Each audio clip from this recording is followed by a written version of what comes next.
नमस्कार, मैं अशोक कुमार पांडे और स्वागत है आपका टीसीएच पर। आप जानते हैं कि ईरान के अंदर अभी भी इंटरनेट पूरी तरह से नहीं चल रहा है। इंटरनेट पूरी तरह से नहीं चलने की वजह से बहुत सारी खबरें नहीं आ पा रही हैं और बहुत सारे लोग ये सवाल उठा रहे हैं कि क्या वाकई में ईरान में अमन कायम है या फिर वहां पर अफरा तफरी चल रही है जिसको वहां की सरकार छुपा रही है। यह सवाल सोशल मीडिया पे पूछा जा रहा है, दूसरी जगहों पे पूछा जा रहा है। इतना तो आप समझ जाइए, कल के वीडियो में भी मैंने बताया था कि अमेरिका से पहले इजराइल के ये समझ में आ गया कि वहां पर अटैक भी अगर होगा तो भी सरकार का तख्ता पलट नहीं हो पाएगा। इसका मतलब ही बहुत साफ है कि जो अंदरूनी साजिश की गई थी ईरान में तख्ता पलट करने की, गवर्नमेंट पलटने की, खामनेई को उनकी कुर्सी से हटाने की, वो अपने आप में पहले ही नाकामयाब हो चुकी है।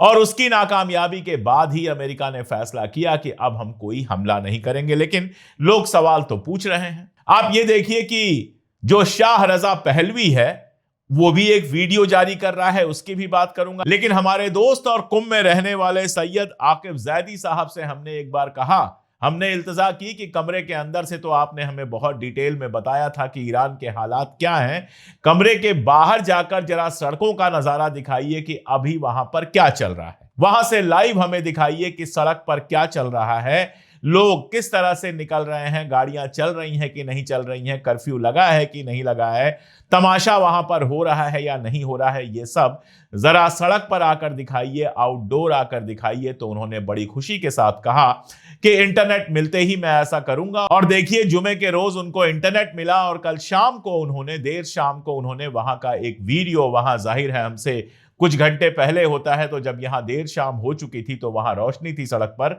धूप थी, वहां पर घूमते टहलते हुए उन्होंने एक वीडियो रिकॉर्ड कराया और हमें भेजा, जो इस वीडियो के अंत में हम आपको दिखाएंगे। लेकिन उसके पहले यह बात कि रजा पहलवी वीडियो जारी करता है और जारी करके कहता है कि अगर मैं सत्ता में आया, अगर मैंने ईरान पर कब्जा कर लिया, अगर मैं गद्दी पर बैठ गया तो इजराइल को मान्यता दे दूंगा और एटॉमिक जो हमारा पूरा का पूरा प्रोग्राम है उसको खत्म कर दूंगा। यह करने के लिए शाह रजा पहलवी गद्दी पर बैठना चाहते हैं। आप जानते हैं ईरान एक ऐसा मुल्क है जो इजराइल को एक मुल्क मानता ही नहीं है। यह मानता है कि जमीन सारी फलस्तीन की है जिस पर इजराइल ने जबरदस्ती कब्जा किया हुआ है। इसको पलटना चाहता है ईरान का शाह। ईरान के शाह का बेटा, काहे का शाह, उसने तो कभी ईरान देखा भी नहीं है।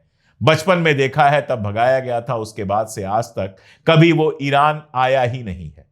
वो इसको पलटकर इजराइल की गोद में बैठना चाहता है। और वो रिपोर्ट तो मैं आपको सीआईए की दिखाई चुका हूं, जो ये बताती है कि इनके बाप जब गद्दी पर बैठे हुए थे तो भी इजराइल उनकी लगातार मदद कर रहा था। शायद वैसा ही दौर लौटाने का ख्वाब देख रहा है इजराइल, जब ईरान में भी सीरिया की तरह एक ऐसी सरकार हो जो पूरी तरह से उसके सामने झुकी हो और वो ईरान को टुकड़े टुकड़े में बांटकर एक छोटा सा पर्सिया बीच में उसको दे दे, जहां वो अपना धंधा करता रहे और तेल और बाकी सबकी लूट अमेरिका और इजराइल मिलकर करते रहे। लेकिन फिलहाल तो यही लगता है कि यह ख्वाब अभी रजा पहलवी को बहुत लंबे वक्त तक देखना पड़ेगा। पिछले 20-25 सालों से ऐसा कोई शासक नहीं है अमेरिका का, ऐसा कोई राष्ट्रपति नहीं है, सीनियर बुश से लेकर ओबामा तक, ओबामा के बाद बाइडेन तक और बाइडेन से लेकर ट्रंप तक, कोई ऐसा राष्ट्रपति नहीं है अमेरिका में जिसने कोशिश न की हो ईरान में तख्ता पलट करने की। सब नाकामयाब हुए और लगता है कि इस बार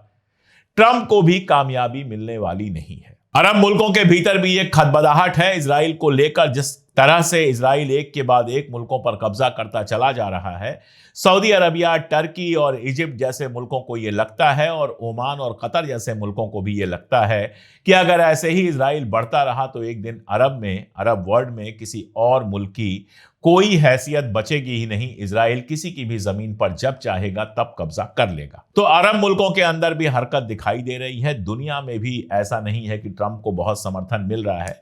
हाँ, हमारे मोदी जी जैसे लोग हैं जो लगातार उनके सामने झुकते चले जा रहे हैं। चाबहार जैसा प्रोजेक्ट, जिसके बारे में 3-4 जो हमारे गोदी मीडिया के बड़े एंकर्स हैं उनके बीच में बैठकर मोदी जी बड़ी बड़ी बातें कर रहे थे, कह रहे थे कि बहुत बड़ा काम हुआ है ये, और किसी तीसरे के कहने से हम कोई फैसला नहीं लेते। वो अमेरिका के कहने से उसको रद्द कर चुके हैं। $120 मिलियन तो हमारे पानी में चले ही गए, साथ ही अब चीन का जो ग्वादर पोर्ट है, ग्वादर पोर्ट परियोजना जो चीन के साथ ईरान की है, वो बेहद महत्वपूर्ण हो जाएगी, क्योंकि आपकी जो चाबहार परियोजना है वो नहीं चलेगी। आपके चाबहार परियोजना से व्यापार नहीं होगा तो चीन के ग्वादर परियोजना से तो जबरदस्त बम्पर व्यापार होगा। चीन के ऊपर भी सैंक्शन लगाए हैं अमेरिका ने, लेकिन चीन कहीं से झुकने वाला नहीं है। खैर, बाकी बातें डिटेल में होती ही रहती हैं, मैं करूंगा ही। सबसे पहले आपको दिखा देता हूं कुम से सैयद आकिफ जैदी साहब का वीडियो। हमारे मित्र हैं, हमारे लिए खास तौर पर उन्होंने ये वीडियो बनाया है। बहुत शुक्रिया मैं उनका कह रहा हूं, और ये वीडियो देखिए और खुद जानिए कि ईरान के एक बेहद इंपॉर्टेंट शहर कुम के अभी हालात क्या है। बिस्मिल्लाहिर्रहमानिर्रहीम। आज 16 जनवरी है और सभी नाजरीन की खिदमत में आदाब अर्ज़ है। यहाँ ईरान से कुम से एक मुख्तसर अपडेट देना चाहूँगा, और मेरी गुजारिश है हमारे जो मित्र और दोस्त हैं जनाब अशोक कुमार पांडे साहब के वो इस अपडेट को नाजरीन और दर्शकों तक पहुँचाएँ। यहाँ हम लोग शहर कुम में मौजूद हैं। आज जुमे का दिन है, छुट्टी का दिन है। आप देख रहे हैं कि हम लोग बाहर निकले हैं एक ऐसे ही थोड़ा सा घूमने के लिए, थोड़ा सा हवा खाने के लिए, थोड़ा सा मौसम का लुत्फ़ उठाने के लिए। और यहाँ जो अभी सूरत हाल इस वक्त है, आज इस तारीख़ में 16 जनवरी में, ये तकरीबन वैसी ही सिचुएशन है जो जून के आखिर में थी। वो क्या सिचुएशन थी कि दुश्मनों ने एक बहुत बड़ा हमला इस देश पर किया था, नुकसान भी पहुँचाया था इस देश को। मकसद था इस देश को, इसकी क्रांति को पूरी तरह से नीस्त और नाबूद कर देना, लेकिन नतीजा उल्टा हुआ। नतीजा ये हुआ कि इस देश में इत्तेहाद और इंसजाम और यूनिटी में बहुत इजाफ़ा हुआ पहले के मुकाबले में, और दुश्मन थोड़ी तकलीफ़ तो पहुंचाने में कामयाब हुआ, लेकिन दुश्मन अपने आप को ज़्यादा कमज़ोर पा रहा है और ईरानी कौम के अंदर ज़्यादा यूनिटी और ज़्यादा जज्बा पाया जाता है। आप लोगों ने ज़रूर देखा होगा कि यहाँ पे 8 जनवरी को, 9 जनवरी को काफ़ी हिंसा हुई। ऐसी हिंसा हुई जिससे ये देश के आम जनता और नागरिक वो हिल गए। देखिए, यहाँ के नागरिक, इनको आदत नहीं है इस बात की कि इबादतगाहों पर हमला किया जाए, दरगाहों पर हमला किया जाए, सड़क पर मॉब लिंचिंग हो। लेकिन 8 और 9 जनवरी कोऑर्डिनेटेड तरीक़े से इस देश के कई शहरों में ये हुआ। आम जनता को निशाना बनाया आतंकवादियों ने, और पुलिस और सिक्योरिटी कर्मचारियों की भी एक बहुत बड़ी संख्या इसमें घायल भी हुई और शहीद भी हुए इस सिलसिले में। तो ये यहाँ की सोसाइटी के लिए क्योंकि एक नया तजुर्बा था, काफ़ी इससे वो हिल गए। और उसके हिलने का नतीजा ये नहीं हुआ कि वो डर गए, घबरा गए, मायूस हो गए, बल्कि उनके अंदर फिर से एक बार और बड़े पैमाने पर मुकाबला करने का जज्बा बढ़ा। और यही हमने 12 जनवरी को देखा कि 12 जनवरी को बड़े पैमाने पर यहाँ पर पब्लिक निकली और उसने अपने गुस्से का इजहार किया। किसके मुकाबले में?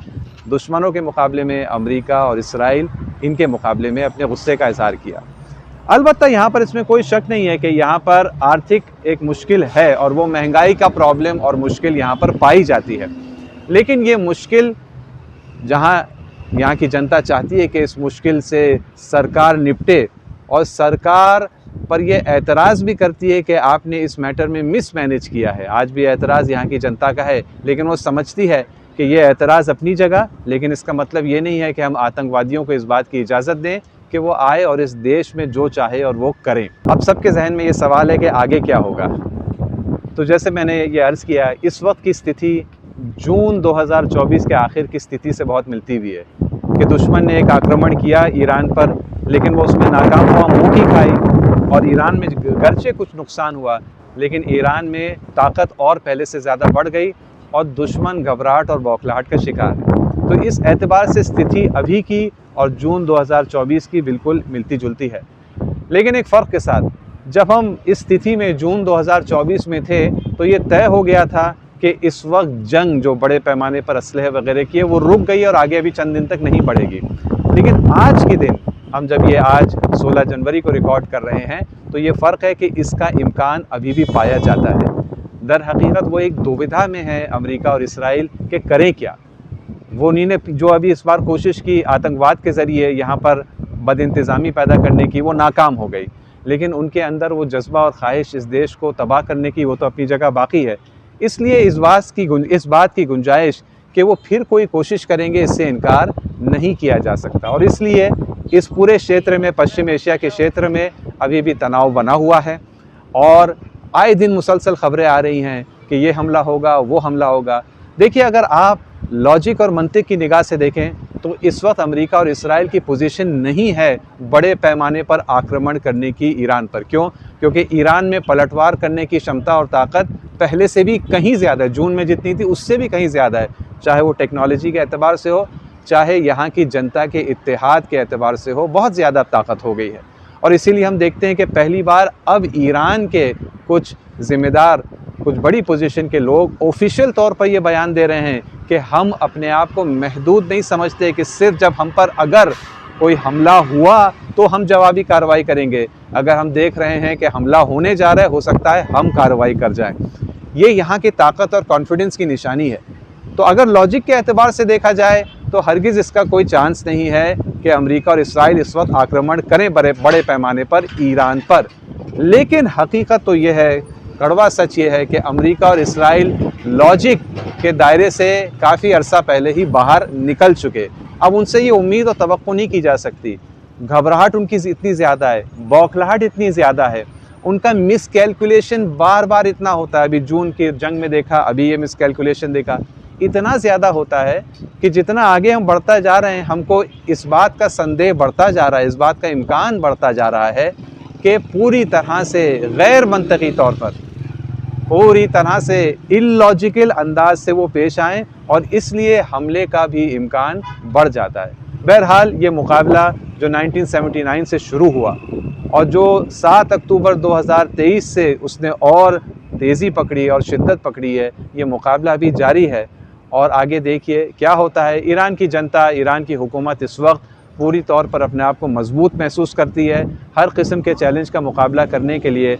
और ऐसा अनुमान लगाया जा सकता है कि ये 2026 का साल काफ़ी फैसला कुन साल साबित हो सकता है। तो आकिब साहब ने न केवल कुम के हालात बताए, बल्कि ईरान में अभी क्या चल रहा है, किस बात का अंदेशा है, ईरान की जो सत्ता है वो अपने लोगों के बीच जो महंगाई वगैरह को लेकर गुस्सा है उसको दूर करने के लिए किस तरह से कोशिश कर रही है, ये सब आपको डिटेल में बताया। देखिए, हमारे यहाँ तो गोदी मीडिया चैनल पता नहीं क्या क्या करा देंगे। कराची पर और लाहौर पर कब्जा करा दिया था ऑपरेशन सिंदूर में, जब ईरान से मसला फंसा तो ईरान पर अटैक करा दिया था, जाने क्या क्या करा चुके हैं।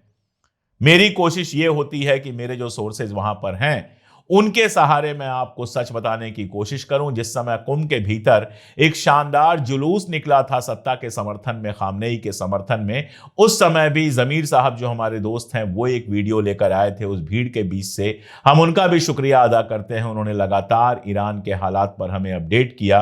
और सैयद आकिब साहब ने इसके पहले स्टूडियो के अंदर से बहुत डिटेल से हमें जो कुछ चल रहा है ईरान में वो बताया था। और आज कुम की सड़कों से उन्होंने बिल्कुल सीधे आपको एक वीडियो दिखाया, आपको एक मंजर दिखाया, जिससे आप अंदाजा लगा सकते हैं कि फिलहाल ईरान में जो दहशतगर्द सड़कों पर तमाशा किए हुए थे, बवाल मचाए हुए थे, वो थक कर घर बैठ गए हैं। जो उनमें मोसाद और CIA के एजेंट्स हैं उनको लगातार गिरफ्तार किया जा रहा है और ईरान किसी भी हालत का सामना करने के लिए पूरी तरह से तैयार है। जुड़े रहिए हमारे साथ, हम भी कोशिश करते रहेंगे कि आपको सबसे ऑथेंटिक खबरें लाकर दिखाते रहें। अपने कॉन्टेक्ट्स के जरिए, अपने दोस्तों के जरिए, अपनी पहुंच के जरिए सच आपको बताते रहें, क्योंकि सच जानना बेहद जरूरी है जब पूरी दुनिया का गोदी मीडिया सिर्फ और सिर्फ झूठ फैलाने पर लगा हुआ है। आज के लिए इतना ही, बहुत शुक्रिया।